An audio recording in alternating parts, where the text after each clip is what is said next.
Nakikinabang ang prosekusyon at depensa sa pagbubukas ng tax records si Vice President Sara Duterte sa impeachment trial. Yan ang giit ni House Prosecutor Joel Chua. Matapos ang pagsusumite ng BIR sa mga dokumento sa impeachment court, susuriin ng korte ang tax records na may kinalaman sa Article 2 ng impeachment case o yung tungkol sa umano'y hindi maipaliwanag na yaman ni VP Sara.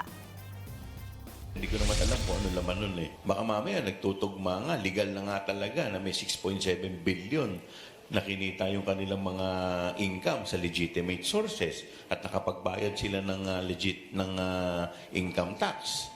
So, kaya nga sabi ko, it works both ways, no? Kung wala naman silang tinatago, wala naman dapat ikatakot.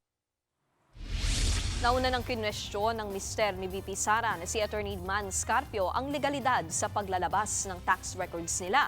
Hiling ng kanyang kampo, huwag isa publiko ang pagbubukas nito lalo't hindi pa sigurado kung ano ang laman ng mga dokumento. Dati nang inalmahan ni Carpio ang pagdawit sa kanya sa impeachment case. Giit niya na labag ang kanyang privacy bilang pribadong mamamayan.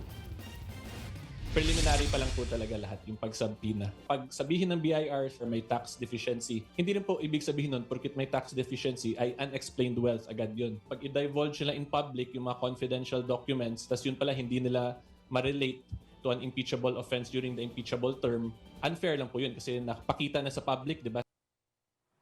Mga kapatid, Nikki de Guzman po. Para sa pasada ng mga rumaratsyadang balita, mag-follow at mag-subscribe na sa social media pages ng News 5.